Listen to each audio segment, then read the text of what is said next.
It's something that, like, I've got photos of it. Even my wife, she doesn't really save any cycling photos ever, but she has that screenshot. And I think it's one cool thing I'll look back at in the future one day and just be like, man, at least, I gave it a crack on one day. All right, here we are. 2025 is upon us. Yenzi, first off, Happy New Year. Second off, we had a great guest who has been close to the podium in the Giro and the Tour de France and got on the podium this year, or last year, I must say now, in the Vuelta. He finished the season in absolutely blazing form with second in the World Championships. What did you think about our conversation today with Ben O'Connor? It was a fantastic conversation. He seems to be clearly committed to have a great season ahead of himself. Before I go further, Happy New Year to you, Bobby and Mark, and to everybody out there listening to us. It was a really good conversation we had, and it was nice to come up with the old memories of last year's season. And I mean, just remember, he was second in the world behind Pogacar. How close is that? How good was he for the entire season? Yep. I mean, 2025 is going to be a big year, not only for cycling, but the Odd Tandem podcast. So sit back and relax and enjoy this great conversation that we had today with Ben O'Connor of Jayco AlUla. All right, everyone. Welcome back to the first episode of 2025 of the Odd Tandem. Today we have Ben O'Connor joining us. Ben, welcome to the show. Glad to be here. Good to chat this little time. Well, it is 2025 now, and we understand that you were out doing a little grocery shopping prior to our podcast. So we're going to do a couple quick fire questions to break the ice a little bit. You ready for this? I'm ready. Okay. First question. When racing, gloves or no gloves? Gloves always. Good boy. Has anyone ever lost their palm before? Then you know. It's so true. So true. I wear it even on training rides with going out for an hour. Okay, next question. Are you a fan of doing finishing circuits at the end, or would you rather just come in and finish one time? No, I like circuits. Circuits are fun, and they normally have a better atmosphere as well. Awesome. Okay, you've done a few of these. So what is your go-to pre-race meal in a Grand Tour? I assume this is breakfast, correct? Breakfast, yeah. Yeah.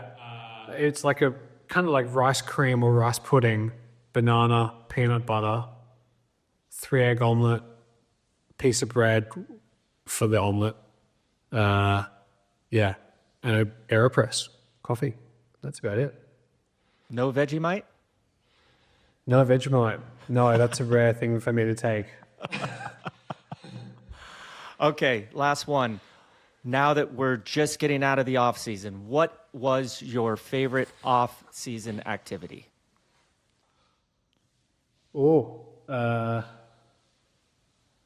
Traveling around Provence for 5 days. It's a beautiful place at the start of October, and would recommend it. So let's start right at the beginning. You're born just around Perth in Australia. Mm-hmm. When and how did you first time get in contact with bikes or cycling? Heard about it, saw it on TV, your dad, your brother cycled. How and what was your first contact with bikes? Definitely wasn't my family. So my family was into football. They're British, so they're from Liverpool. I used to always be like a big Liverpool fan.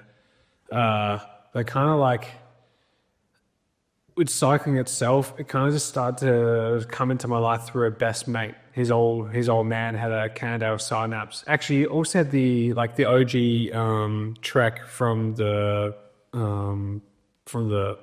Armstrong kind of era.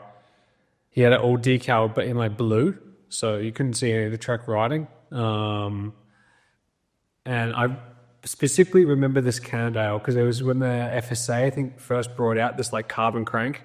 And something about it, I used to like love just the idea of riding a bike and going quickly. And we've all been on mountain bikes before when we were younger and rolling around the city, but pretty much it was my best mate who got me into like the interest for cycling and racing. And he would actually, like, I would always bring up the idea, I want to have a road bike. I want to have a road bike. Can I ride with you? And he'd always say no, because you'd be like, you don't have the skills. You were never in a road bike. You can't like ride with us. So it was almost like a mini challenge for a period of time. And my parents bought me up a Giant Defy, actually. And that was my first bike, an aluminium with Tiagro. And gradually I remember him slowly letting me in to then ride with him. And this is like literally my best mate now to this day. So I can credit him for starting that interest. But it wasn't really from TV. It was actually just out of wanting to be on the bike, rather. And what was your big break that got you from Australia over to the European continent? What was that like? It was like super fast forward. So like I did a road race. I should start first. I did a criterium in Perth in my first summer of racing in 2013, 2014. I just finished school. I won this criterium. So then I think the next week was a road race, and I also then won the road race in the whole A grade kind of setup. So pretty much I got signed by a national road series, which is like the Australian domestic kind of league, the West Australian team. And that's where I started my racing pretty much, in Canberra and Tasmania and stuff like this. And eventually over, I think it was the second year, I started to get good. I had like a Young Rise jersey in one of the tours. I got picked up by a team called Avanti, who Jack Haig, Richie Port, Will Clark, quite a few guys have come from this team into the pro cycling kind of scene. So I got catapulted into a race in New Zealand, which I won, a race in Taiwan, which I should have won, but I was third. And then pretty much went to Europe for the first time with the Australian team, the under 23 Espoir thing. I think I only did 4 or 5 races with them. Maybe another 2 races in Europe with their trade team called Avanti, and then I was pro the next year with Dimension Data. It's a really brief kind of setup, but it was Tour de Savoie Mont Blanc in 2016. That was the one that kind of made me turn professional. I was third behind Enric Mas and Taylor Gegenhardt. So kind of funny to race against those guys now and realize that we all came and we all turned pro that following year. And we're all in the podium of that race. And we've all be on the podium of Grand Tours. Taylor's won the Giro, so it's actually pretty cool. And now, you had last season was a very, very successful season for you, right? Of the stage races you did, your worst placing was 5th in Tirreno, right? And then you finished 3 times seconds, 1 time 4th, second in the Vuelta. When you look back at that, at what moment you realized, I'm up for a good season? Or only in hindsight you realized, bloody hell, that was pretty good? I think probably because I wouldn't say the Giro was like, I was 4th, it's good. But I wouldn't call it like the ultimate success because I didn't really feel like I achieved what I wanted to achieve in that race. I always had a great start to the year, don't get me wrong. But the main aim was still to be on the podium in the Giro, and I was crook as a dog, and like it kind of really tainted that first part of the year because it had gone so well, as you were just saying. Like I should have won UE, but I kind of made a couple of mistakes, and then Bernard Van Avermaet, took the chance and he won it. And I was kind of left kicking a little bit for that first part of the year, even though it was just by results, a good race. A good start to the year. So it wasn't until probably when I won the stage of Vuelta where I was like, all right, now you can call it a successful year already. And then all of a sudden you had the red jersey. So then it's like, what more can you do? And then eventually it spirals into finishing second overall. And that's just, that just made the whole thing silly. So I think the first half was believable, and then the second half with Vuelta, and then we roll into Worlds as well. that was really when things got out of hand. It was really a special thing. But going back to the UAE Tour, stage 3, you were riding for the Decathlon AG2R Le Mondial team. We all know that you've switched over to Jayco AlUla for the 2025 season. But that lead out that your teammates gave you, I mean, I'm sitting there watching it on TV going, how is anyone going to be able to come over the top of that? Because those guys just buried themselves for you. And then you were like, what were you thinking in that moment? Were you like, okay, this is good? Or you were like, whoa, dude, guys, slow down a little bit. There's still a couple hundred meters to go. When Valentine launched, pretty much, because it was actually just an all-out sprint. I told him to go, but I didn't realize it was going to be like a sprint. I think it's kind of what caught everyone off guard, because he's so punchy because he's so light, right? He's like 55 kilos. So when he goes, it's like immediate. And we'd done, training camps together throughout the start of the year, and I think I just committed full to that move pretty much, without really thinking it's a bit too far. But I told him to go. I even shouted to him to wait as well at one point, because he looks around because I'm not really on the wheel. You see, I'm like halfway between half the time. But people would say it was like beautifully planned and it looked amazing, but I really didn't tell him to sprint. That wasn't really the plan at the start of the stage to do a sprint to then drop the group. It's actually, it looks like genius. It makes so much sense on a climb like that, because once you break that elastic and there's no teammates left, it's such a good way to burn just a couple hundred meters, because you waste so much in the wind on that climb. So pretty cool, but it was maybe not lucky, but it wasn't planned to be that aggressive. That looked like it hurt. Yeah, it was a special win. Probably one of the coolest ones I've done. Maybe not most enjoyable, but definitely the most spectacular win, I reckon. Talking about spectacular, a little bit further in the season, Giro Italia, one of the early stages, second stage maybe, Pogacar attacks. Everybody gives up. You follow him. It was brave, bold, maybe a little over the top, maybe even a little crazy. And I had the chance to talk with you the night after the stage when we walked across the parking lot to dinner. Are you still mad at yourself? You go, hey, you know what? I was the only one who actually took the bull by its horns. How do you look at that moment now? And you think it did cost you the podium? No. Me being sick in the final week cost me the podium, that's for sure. But that little move, I think I rate it. It's actually something that's kind of laughable, because at least I gave it a try. And at the moment, obviously, I was talking to you. I really remember this because I was fuming. I was furious. I know how poorly managed it was. But at the time, I thought I actually let go of the wheel at the right moment. I didn't think I'd overdone myself, but obviously, you look back through the data and it's very clear that you're like, well, considerably above what you can actually do.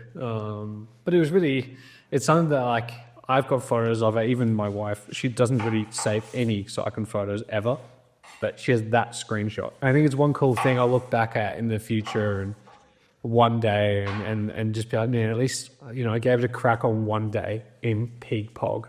And I would do many races with Tade for the rest of my career, to be honest. And there'll be times where you are going to try and fall on again, but at least there was I don't regret it, pretty much.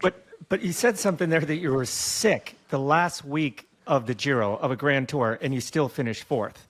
Most people, when they get sick, they're a la casa, they're home. They're not finishing even close to the podium. Just explain, for our viewers and our listeners, how do you get over being sick in a Grand Tour when you're basically on your bike 4 to 6 hours a day? I guess you cross your fingers and take some antibiotics and just hope that you don't, it doesn't kill you that way and go the opposite way where you're really, really tired. It's a really fickle business, cycling, like it can turn on your head so so quickly, and you guys know what it's like. It can just be minute things which put you off for the next day. It can also be really big things like being crook, and sometimes you can actually perform really well just before you get sick as well, which is kind Yep. of ironic. I don't really know why that happens, but it's almost like you're primed and then and then you're not. But yeah, you really do find yourself at the bottom of the barrel. You're really scraping uh, not just the reserves, but mentally it's probably the hardest thing to deal with because you know you're not where you are and you're still performing well enough, but you feel like you're so far off what you can actually do that you kind of just leave always every stage with this huge amount of regret because the stars aligned. But yeah, cycling doesn't often have that beauty of everything going to plan. So, in theory, if you would have finished the Giro healthy at whatever, maybe third or second, would you have been trying to do the double with the Tour de France, or was it always clear, I go full gas for the Giro and then come back for the Vuelta a España? No, we our baby was born on the 12th of June, so we definitely couldn't have done done the tour. It was way too much of a turnaround, and we lived in Barcelona for a month throughout June as well because we were in hospital with her because she was premature. So it was really an interesting actually lead up to La Vuelta as well if you think about it, because I was living not where I'm from. I live in Andorra, not in Barcelona, and we're in Barcelona literally the whole month of June. I think we got home the first week of July. So, and remember the Giro finishes the end of May, so we're only at home for about a week or so before all of a sudden everything else happened. So it was a pretty crazy year actually in total because you were spread out all over the place. I watched the tour thinking, damn, I wish I was there though. But at the same time, I did choose from the start of the year not to do it. It was something I wanted to separate myself from just for a year. It's quite overbearing, right, as a race. Like it's really, I heard someone have this like kind of analogy the other day of you can never live with the tour. Imagine if the tour was a person. They'd be way too hectic to live with. It'd be great fun to go out with and to hang out with and spend time, but never to live with. And I think that's a good example of just trying to separate yourself from the tour sometimes. In my position, that is. Yeah, you made the right decision. I mean, to be there for the birth of your child and to deal with everything that you had to deal with. But that kind of leads to my next question is there was a gap. We know that your daughter was born, but there was a pretty big gap between the Giro and the Olympics. And then you're telling us now that your daughter was premature. You had to stay in Barcelona. How the heck were you able to train and make all the sacrifices when all this was going on around you, having to live in Barcelona instead of Andorra? Obviously, once you brought her home, we all know that, your rhythm is thrown off a lot when a new little being comes into the house.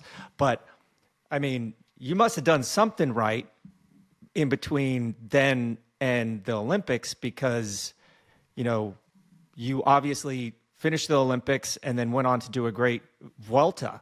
So what was your training like? Was it any different, or was your wife just like, hey, I got this, Ben, go do your job? I'd say strong wife is probably the number one factor there. Yeah. And then actually, I don't think training changed too much. June was tricky with living in Barcelona and the period of time waiting for the birth, and I had to stay more or less close to the city centre because I had to be back if something happened. So you're always checking your phone. But I don't know, maybe it made you be more efficient. Definitely no time wasting involved. And you probably focused just on training itself directly. And then when you got home, trying to be at least somewhat usable here. With a newborn, it's different and babies really rely on their mothers, but you can help out in some sort of way. But yeah, I'd actually, someone else asked me this question, but I don't really know why it turned out so well. I think in the end, it was just about consistency. I stayed really healthy throughout that whole period, and I always managed to find time to get out. Um, and then once we got back here in July, I just managed to somehow get it done. Yeah, I don't Yeah. really know. Good question though. Impressive. Impressive. So, I mean, everybody starts a Grand Tour with great hopes for a stage, for a jersey, for a breakaway, or for GC. So probably you did start with hopes as well.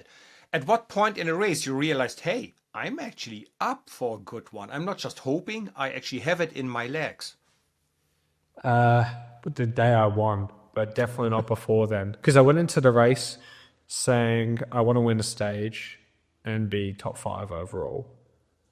Personally, in my head, because of how everything had gone through June and July and the preparation, I was not really that sure. In the Olympics, I felt terrible. Great experience, but terrible in the race.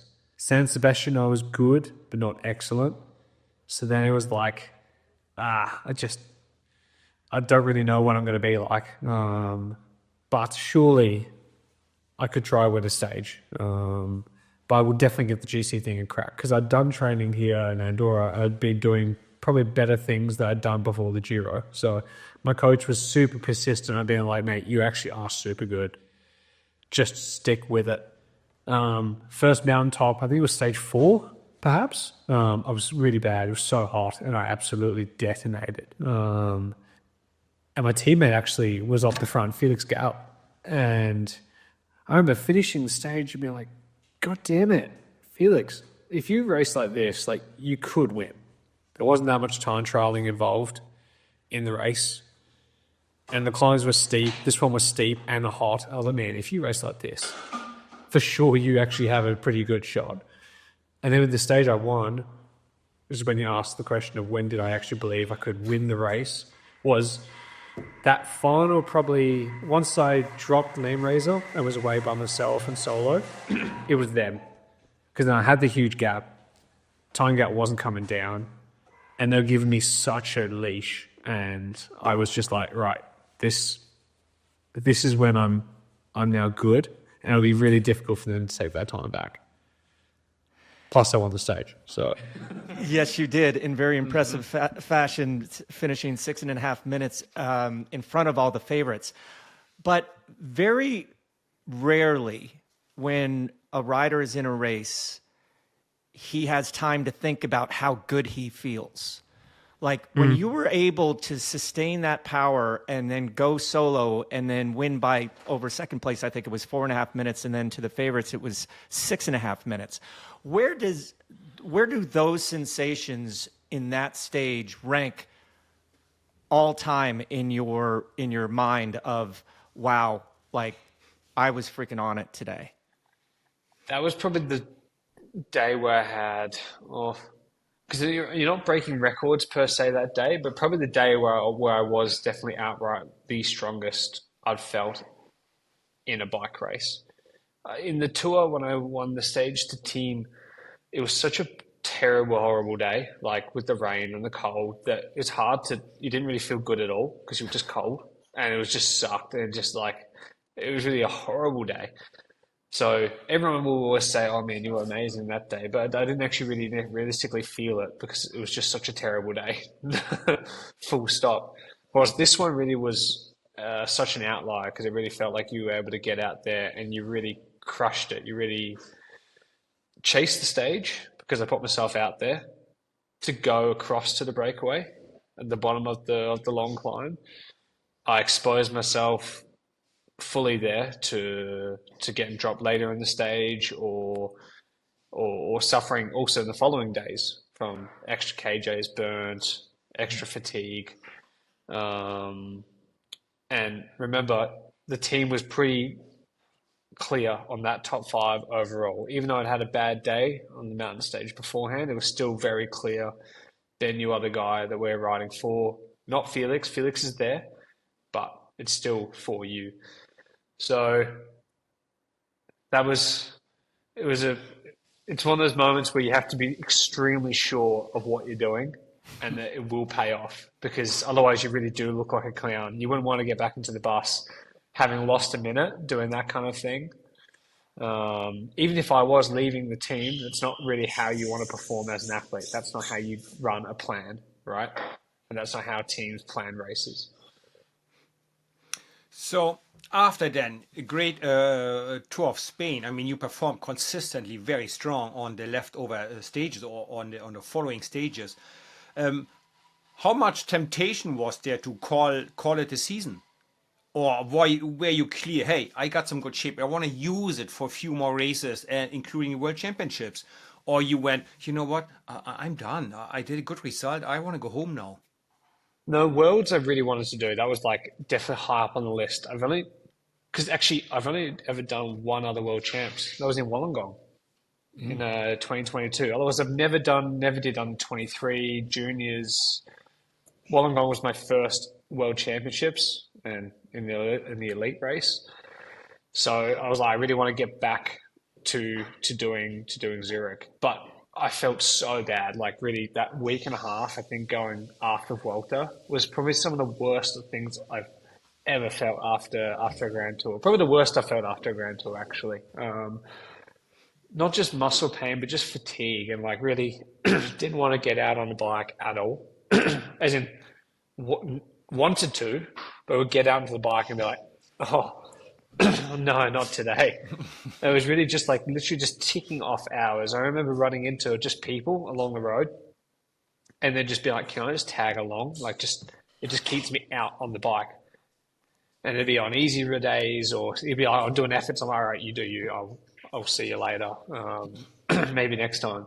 But it was really just like trying to get myself to Worlds. And it wasn't until I actually got to Zurich. It was probably just before the mixed relay, actually. And that was another big thing. I was meant to do the time trial, but I had to call that because I honestly I couldn't bear to do a 45 kilometer all out effort. I wasn't ready for it. But the mixed TTT, I had a few more days, and I was like, all right, at least I get a couple more days at home to enjoy the whole Vuelta experience and let it try soak in before then going to Zurich.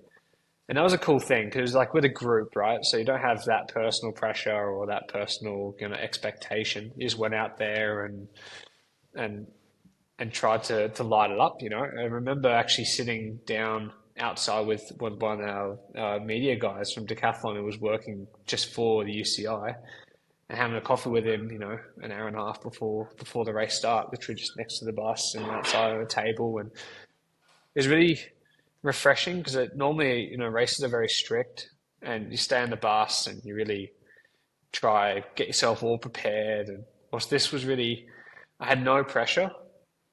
So it was a great way to like start the whole World Champs kind of process. And then when we won and we did a great race, I was like, man, I'm actually still really good here. So when you finished off Worlds with that result with second, that was another one where you're asking about how long do you drag the season out to? Because you could go to Emilia, Trevale, Lombardia, and that would be, because I know I had the form to do it, but then it comes down to can you actually get yourself there? And that was the point where I was like, no, the white flag's out. Season's over. Man, I hate to do this because we moved on to the Worlds, but I got to ask a question. As a race leader in the Vuelta, in a Grand Tour for 13 days, can you tell us, and our viewers and our listeners, what is in that little swag bag that you get every day from the race organization? We see all these jerseys, these one-piece suits, but like, you were a leader of a Grand Tour for 13 days. You must have needed like 2 more suitcases to get home so what was in that bag every day and what did you do with all that stuff? It was, in the end, because it's Love Vuelta, so you never really need a rain jacket. I took one rain jacket and then it was either a skin suit or a new jersey every single day. I picked a couple skin suits, but in the end, because I had the red jersey and I wanted to have as many red jerseys as possible, I just asked for more jerseys. Yeah. So then I ended up having, because of the podium, so that's already plus the day I took the jersey. So that's 14 jerseys. Then you have pretty much a jersey every single stage, more or less, bar the 2 skin suits I took. So yeah, you had 26 red jerseys by by the end of the race, and 2 skin suits. So I actually gave one each to my teammates. So we all signed the jersey. Each of us signed the jerseys, the whole team, and then we all kept the jersey. I gave one to my coach, to both the directors, and then I have obviously still a couple more downstairs here at home. I've given to my parents and probably my wife's parents as well. Once we see them again. But yeah, they're beautiful mementos to have, and it's something that you have to make sure you take as many as possible, and also have them to say thanks. I think I gave one to a charity back in Perth that was sold at auction, I think maybe 2 months ago.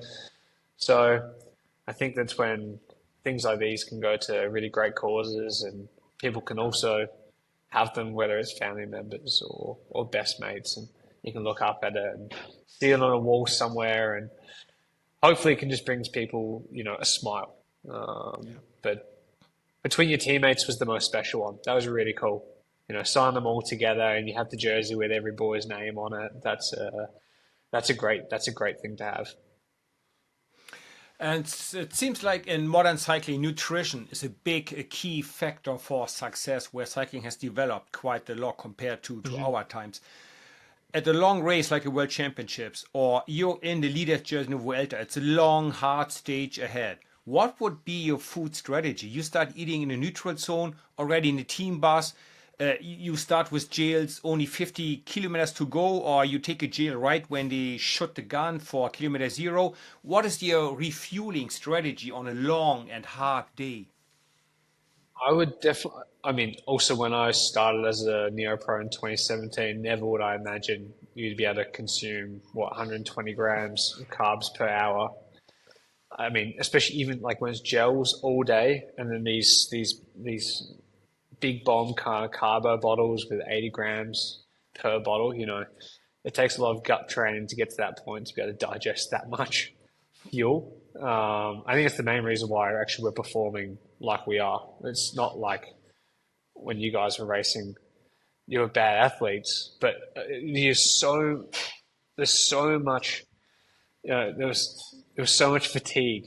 You had such little stores left. It's actually crazy. Even when I look back at it in 2017, let alone what it would have been like beforehand, it's crazy how low we would have been finishing races, pre-2017, 2016 kind of period, whilst now you're just like well fueled the whole time. You're always at like kind of not kind of level where you start the race at, but not far off, to be honest, if you consume well. So I actually stay mainly with gels, to be honest, and these chewy things. It's like a jelly, pretty much. And as long as you hit on a hard day, 100-ish, 120 if you can, per hour, then that's all it is. It doesn't really matter what I've actually consumed. It just has to be that number with a bit of water, because otherwise it's a bit heavy on your stomach. But yeah, we've gone to the days we have like rice cakes or rice bars much, like they really, you don't really eat much pleasurable kind of food nowadays. Bar the odd Coke, which can be like a nice thing to have, like a surprise music that always goes down well. You just remind me of a funny story of Yenzi here. When we were doing our hard training camps back in the CSC days, we would get done with an effort, and then the car would be at the top, and we would refuel. And I don't know why, but I don't think I was pounding 100 or 120 grams per hour, but I definitely was eating more than the other guys. And I remember Jens saying something like, hey, eating is cheating. And I'm like, not necessarily. But then we get done with this ride, and I'm sitting there woofing down some stuff, or we're not even done. We're heading back home. And I'm eating because I'm like, hey, with Bjarne Riis, you never know. It's an hour back to the hotel, but he may decide to do a little loop, and it could be an hour and a half or 2 hours. So Jens doesn't eat. he bonks off of his face, and then 2 days later, we're kind of in that same scenario, and he pulls Bjarne aside and goes, Bjarne, I need to know how long it is back to the hotel. Do not lie to me. Because we just didn't fuel the way that you guys did. Or, you know, I think back then we ate food. Now you guys eat fuel. You consume fuel. It's not fun, but you have to do it, right? Even in training. Training's the major one for me. Like, I have here at home a huge stash of the big carbo and energy mix, and I start every single training ride with a 90-gram bottle and a 60-gram bottle. Every single training ride I start with that.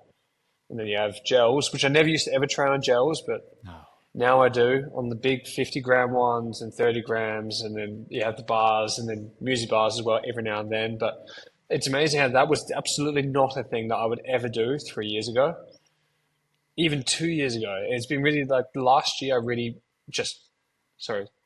year. Last year was really the year where I consumed mainly only race food in training. And I felt like you got so much more bang for your buck. It's actually ridiculous, to be honest, how it's changed. Because it was back in when I started riding, it was literally like 4 hours, 4 music bars. I'd be absolutely bonked after an hour and a half, 2 hours probably. If it was a solid day with efforts, I reckon 2 hours in, 4 music bars, and water only, never a mix with electrolytes or anything. I'd for sure be just dragging my face along the ground. It would be shocking. Can't imagine it. I don't know how we did it, to be honest. So now that we talked about your fantastic season last year, you changed teams. Off-season is just about to be finished. How do you want to top last year's season? Or how do you even want to get close to it, to repeat it? That would be already quite a success, no? Wouldn't it be?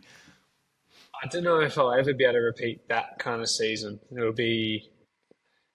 Everything really has to align for both Grand Tours. And I think it has to be both Grand Tours, to be honest, for that to work. But I can pretty much say going into this year, it's to win a World Tour stage race is the main objective, and then to do a good Tour de France. You know, I've been fourth before. I'd like to be in the top 5 again. I want to feel like I'm racing the big boys at the front of race in the Tour. That's really a big objective, because I've had 2 dodgy years there, right? I had like a crash and injury in 2022, and then 2023. I just went downhill from the start. It just didn't line up at all.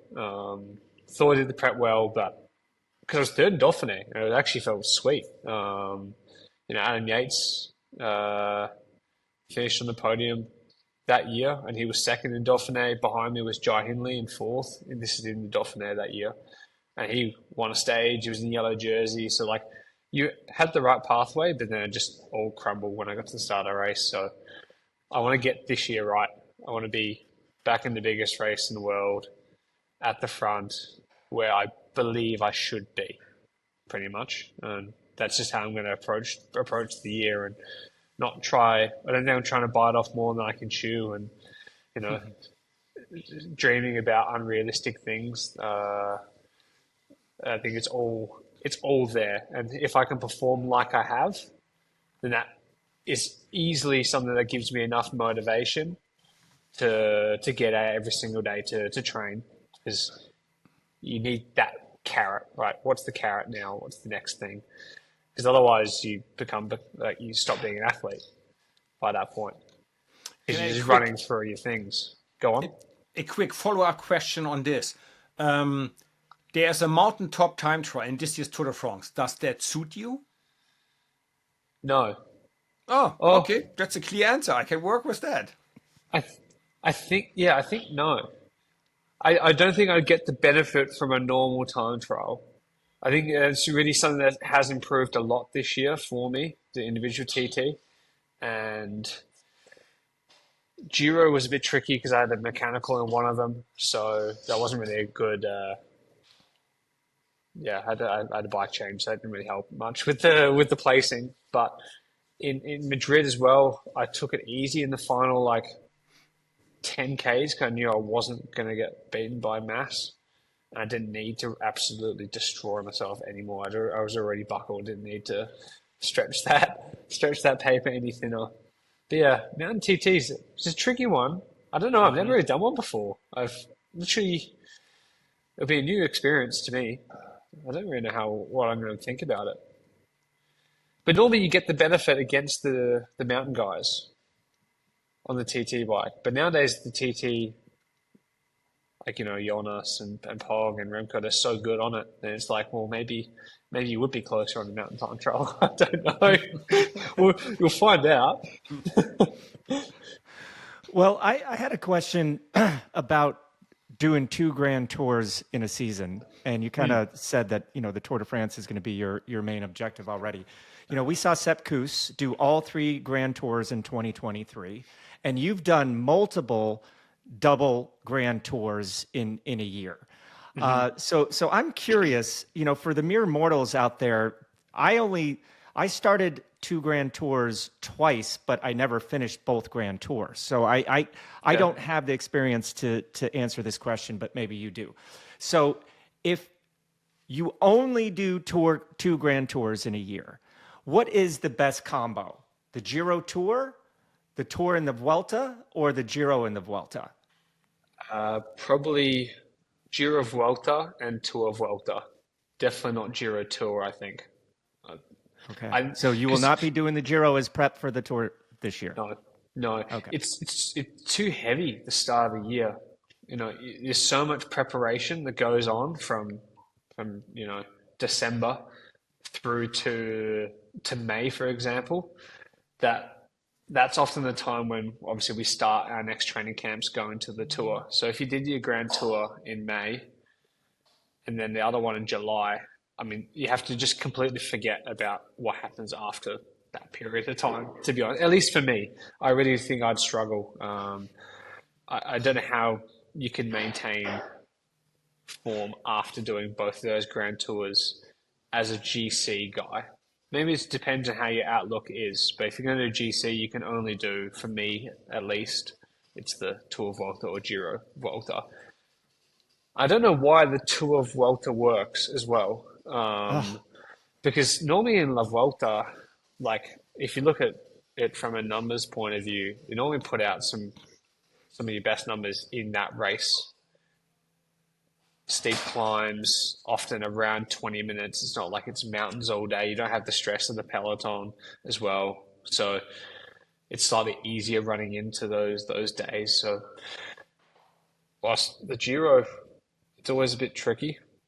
And you always feel so drained after the Giro. I don't know what it is about it. I don't know if it's just it's not, you can always just say it's the weather, but I mean, there's something about the Giro that makes you just drained, to be honest. But I like doing 2 grand tours. I think that you can carry form across if you're smart. I think it's probably the one thing that helped me throughout the season last year through June. I still had, albeit being crook, I still had a ton of form from that Giro. And it doesn't just like fade away. You don't just lose it. If you can just continue to maintain yourself in a decent way and then pick yourself back up, then it makes sense. But obviously certain body types allow that to happen and others don't. I guess about the Giro, they usually have longer and more transfers than the other tours. They have a little more chaos, so it takes maybe longer to go off the mountain back to your hotel than compared to the Tour de France. So more time in the buses, less time on a massage table, the transfers. It is cold. It is tricky. There's crashes on this slippery road, especially when it rains in southern Italy. So I think it adds to the extra stress. And it's just, generally speaking, it's just a really fucking hard race, the Giro Italia. Yeah. But if you look now in your crystal ball, what would be the secret or the key or the miracle to beat one of the big 3 names, one of Remco, Pogacar, or Jonas Vingegaard? What would be a chance to steal one of their places on a podium from, let's say, last year's Tour de France? I think the only one they could probably unseat would be Remco, to be honest. But I think he did a really good race where it was all managed really, really well, and he didn't make mistakes. I think the way that Tade improved with like fatigue resistance, and power after calories burnt, for example, he's like really not. It doesn't have the issue that he had a couple of years ago. I think he got dropped on Galibier, wasn't it? No, it was the climb after Galibier. It was a couple of years ago, where he exploded. And then I think it was last season. No, it was the year before when my teammate Felix Gall won. He exploded on Col d'Aloz. And these were often the days where you could see that he could can explode, and like not just like a little explosion, but like an absolute detonation. But now that's kind of become a bit of a non-thing for him. So yeah, I think there's no real crystal ball, to be honest, with those two. I think you just have to go about your business. And this year with the tour, it's really it's actually a horrible first week. It's really, really, really tricky, really tricky. And all in the north, punchy stages. There's definitely quite a few bits where it could be windy. That would be the only place I reckon you could actually take time on that kind of setup with those boys if they make mistakes or get caught up in a bad moment on the wrong side of the bunch. You know what it can happen at any time, at any place, and you don't want it to happen, but that's how the sport runs. So yeah, I don't think there's any secrets to to beating those two anymore. Whilst Remco, I can see. Hey, everyone's human. Everyone makes mistakes, but those top two guys that you mentioned tend to not make these mistakes. But I have to go back because I'm totally curious about this. So you kind of came on my radar in 2021 when you almost got podium in the Tour. You finished fourth, right? Mm-hmm. You were very much highlighted in the 2022 Netflix series Unchained. And yeah. Both Jens and I have been on French teams. We know how things work, right? We've been in those buses, those little whispers going around, and you just happen to have this all documented on a Netflix series. So I'm thinking in my mind, after riding for a French team for 5 years, this dude is out of here. There is no way he's going to be on this team. But I know that Netflix likes to accentuate the drama in these situations, but I'm so curious of how you were able to deal with that situation and then finish your fourth season with a team where you knew you were changing teams so well. I mean, you represented your character and your professionalism so well, because most people would have just thrown all the toys out of the pram and said, I need to find a new place to be. But you went back and then finished with your best season racing for that team. So how did you deal with that? Because we all got to watch it and we all had our different opinions. And I'm going to say it, I was on your side. I was like, man, French directors have a way of doing this thing that just is not great for morale. But you rebounded from that and then gave them basically all those World Tour points and raced your balls off right into the end of the season. That's character, my friend. But I'm curious of how you dealt with that. It's actually funny. I remember it was in 2022 when I had the injury on my glute and I had this muscle tear, and it was actually one of the directors who came in and was like, oh, good news, it's not broken. But yeah, obviously the muscle is torn, so it doesn't really help at all, does it? But this guy actually was a director at the Giro and the Vuelta this year. And I think things just kind of, I don't know what it was about that whole Tour de France scenario, but it's that race. It's really that lead up and that race that's the critical kind of thing with that. I think with French teams, they really let themselves down with.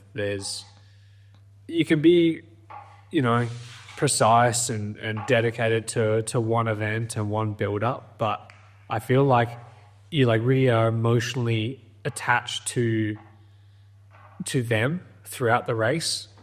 So it's like a huge weight of expectation, but like emotionally that's given to you by each director. And I don't really need the emotions of the directors on me.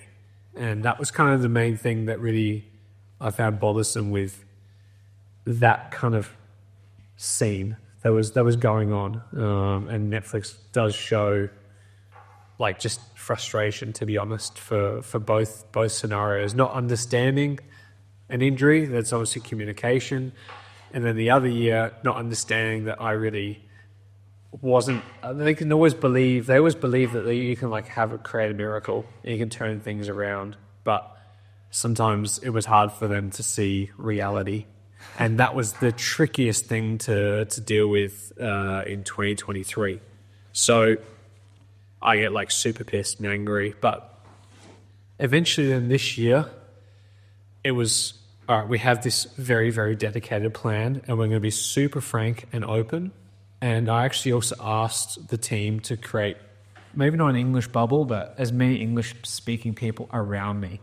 So I spent pretty much Tirreno, Tour of Alps, Mount Etna Recon, Mount Etna training camp and Giro d'Italia with Larry Warbass. He was my roommate every single race and training camp and the Giro. So we spent like literally, it was like 3 months together. And that was a really cool way for me to try and create my own like English scene. And he was a great hand in the mental, emotional kind of side of maybe my reactivity. So yeah, you are right.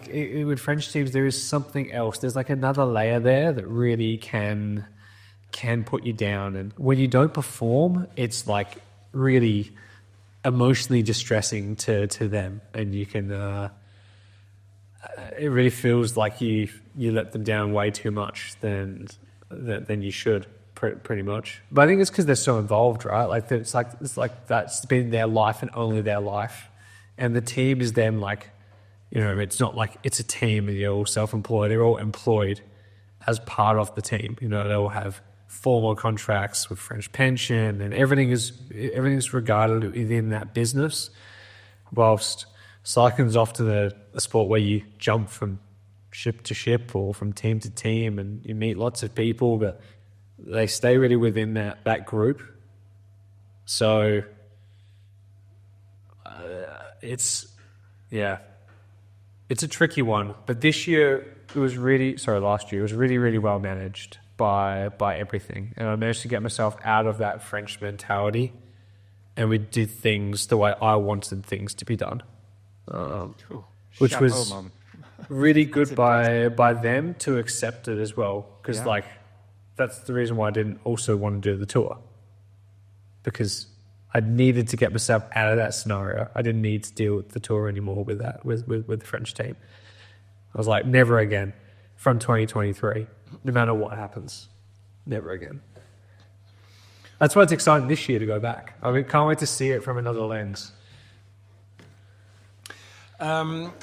With all the success and happy results, we also had some tragic moments this year. I mean, you know, we lost that young woman during the World Championships in Zurich. There's lots of talks regarding security or safety in cycling. What would you like to see in the future, or any suggestions from your side? Just today, I think I read something from Wout van Aert. He said, look, maybe gear limits on the downhills. People got huge gears that even at 80 kilometers an hour, you can still pedal and overtake. So you do 90. Maybe we have limited gears. That I think just something on social media today was Wout van Aert about that.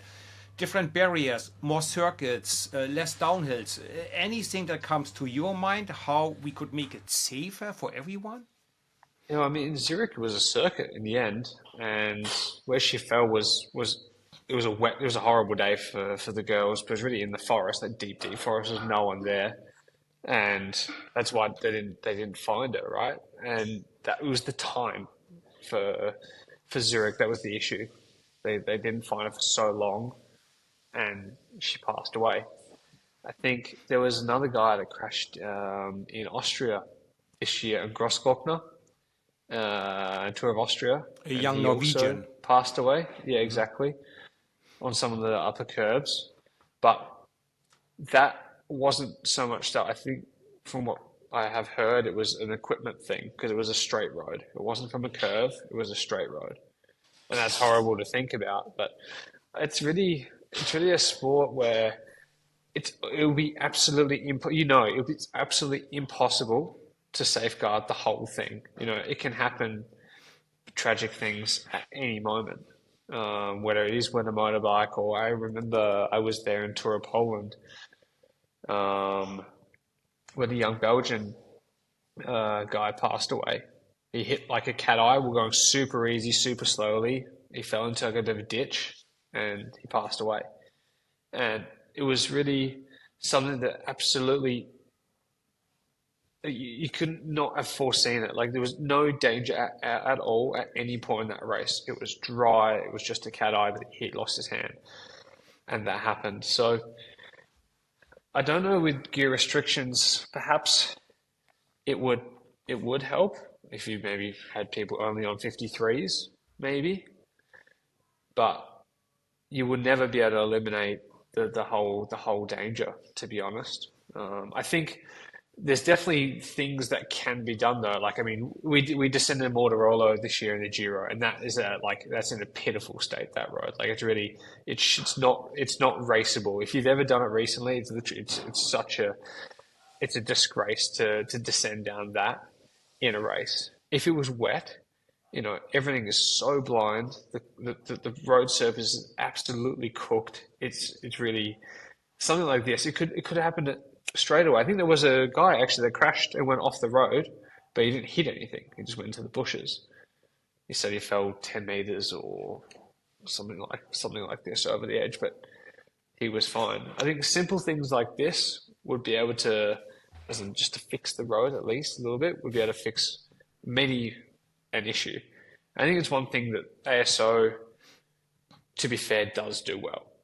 They do a lot of things for themselves, but they do tend to look after the way the race is organized in terms of safety and road services much better than other races do. But yeah, we had to talk about this with Adam Hansen and the CPA, and it would be really difficult to implement a lot of ideas, to be honest. Yeah, I mean, not an easy thing, but And what would you guys do? I mean, I'm still not a big fan of the road furniture anywhere near the finish line. But there's no stopping that. To your point, what you said about the ASO is they'll go in and repave or take out a roundabout, right? But like Tour of Pays Basque or the Giro, they're not doing any of that stuff. No, definitely not. But the only thing that I can think of, and I'm well removed from the peloton, so what am I supposed to say? But it just feels like between my generation and your generation is there was always, we called him the patron of the peloton, the big boss, that in those dangerous situations would kind of come up and calm everybody down, right?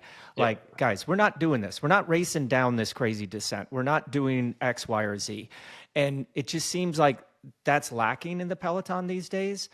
So you're absolutely right. There's no way you can. This is a dangerous sport. There is no way you can just take out all the risk. But my thing would be that the riders respect each other just a little bit more. Give those couple inches. Don't dive bomb every corner. Don't feel like everything is, absolute, race decider. Because you have time to recover from braking too hard because somebody kind of maybe cuts you off. You don't have time to recover when you're flipping over a guardrail and then tumbling down 10 meters, right? So I don't know. I hold my breath quite a bit watching you guys, especially with a descent towards the finish of a race. And I just pray that things work themselves out and the peloton is a little bit more aware of the risks that you guys are taking? I think that's why the Tour this year doesn't have one descent to the finish line. Good. Pretty sure. Pretty sure that's why, because they'd already done the route when Gino had passed away. I think they'd already organised and created it so it wasn't descent to the finish. Whereas this year, I'm pretty sure there's none, no descent to the finish line. I definitely agree with that kind of setup. That is one way that could negate a lot of nasty mistakes. But I think a lot of things also is with the young guys, they turn pro really early. And not saying they don't have to graft hard, but you turn pro very early and you're already then straight away into like the business end of cycling. I feel like they idolize the top riders less, if that makes sense. Because they're much better when they're younger. And then I think a lot of young guys think, damn, I'm good. I'm looking at me now and I'm going to do my thing. I don't need to respect that guy. I turned pro early. I'm young. I'm already in the world tour. You know, I feel like that's one thing that has changed even since I joined cycling in 2017. I was also young, but I knew absolutely nothing. I remember riding behind Phinney and being like, oh my God, it's Phinney. See him on TV all the time. You know, he was a huge hero or Nibali, and I was like absolutely blown away. But I definitely, young guys don't do that. Or at least it doesn't feel like it. I would have two ideas what could help with cycling. One is you give straight away a red card for ruthless riding. If somebody takes an inside corner and you can see from a mile away, this is not going to work, and he crashes 2 or 3 other riders, he's out for a month. He's just out for a month. And the second thing, what of course will never happen, you got to make them slower. So a 10 kilo steel frame, flat alloy rims, 32 spokes. You know how unaerodynamic you are, how slow you would go? You would hit a max speed at 65. Even when you ride training bikes or just a normal old school climbing bike, the sensation is ridiculous compared to being on. They make them slower. The Propel they're training on now, or the Van Rijs that they had last year. You know, they feel like absolute weapons, and they gain speed so much more easily than the frames that I first started racing on, and what you guys were on as well. To that point, Yenzi, maybe we should make them wear the jerseys that we had to ride, which were basically flags, parachutes, not condoms like they're wearing these days. But no, listen, Ben, it's been awesome talking to you. We wish you all the best in the 2025 season with your new team, Jayco AlUla. You know, getting people on the podcast and then seeing how they've dealt with adversity, you know, adversity always boisters confidence. It feels like you're going into the 2025 season with a lot of confidence, and we just can't wait to watch you. Be safe out there, and thank you for coming on the Odd Tandem today. No, it's been a pleasure. Thanks so much, and hopefully we can chat again in the future. Hey folks, thanks for listening to the podcast. There will be loads more content popping up here, including more great interviews with top guests like Ben. And don't forget, keep dropping your questions for us in the comments, and check our description below to find us on social media and Patreon in order to support the channel like these great people.